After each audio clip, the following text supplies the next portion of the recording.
بچوں کی تعلیم کے لیے کشمور کے نواحی گاؤں غلام حسین کھوسو کے علاقہ مکینوں کا انوکھا احتجاج۔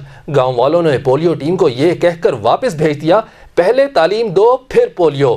مزید جانتے ہیں دھنی بخش سے۔ کشمور کے علاقے نواحی گاؤں غلام حسین کھوسو کے گورنمنٹ بوائز پرائمری اسکول میں گزشتہ کئی ماہ سے ٹیچر مقرر نہ ہونے کے باعث علاقہ مکینوں نے احتجاجی مظاہرہ کیا اور احتجاج کرتے ہوئے پولیو پلوانے سے انکار کر دیا اور پولیو کی ٹیم کو یہ کہہ کر واپس کر دیا کہ ہم پولیو نہیں پلوائیں گے۔ اس موقع پر تاج محمد کھوسو کا کہنا تھا کہ government boys primary school Ghulam حسین کھوسو جو کہ کافی عرصے سے بند پڑا ہے، ہم نے کافی اعلیٰ افسروں کو درخواستیں دی ہیں کہ ہمیں ہمارے اسکول کھول کے دیا جائے، استاد مقرر کیا جائے۔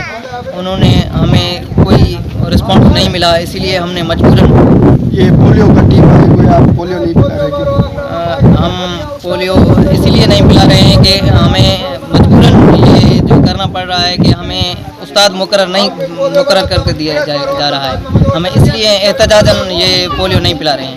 انہوں نے وزیر اعلیٰ سندھ سید مراد علی شاہ، وزیر تعلیم سید سردار شاہ اور ڈی سی کشمور سے مطالبہ کیا ہے کہ ہمارے اسکول میں ٹیچر مقرر کیے جائیں۔ کیمرامین چاکر بلوچ کے ساتھ دھنی بخش نصیرانی، سٹی نیوز کشمور۔ ہم لاتے ہیں ٹاپ نیوز، آپ کے فیورٹ ٹاک شوز اور انلمیٹڈ انٹرٹینمنٹ صرف یوٹیوب پر۔ اگر آپ نے ابھی تک ہمارا چینل سبسکرائب نہیں کیا تو ابھی سبسکرائب کریں اور بیل آئیکن کو کلک کر کے ہماری لیٹسٹ ویڈیوز کے بارے میں اپڈیٹ جانیں۔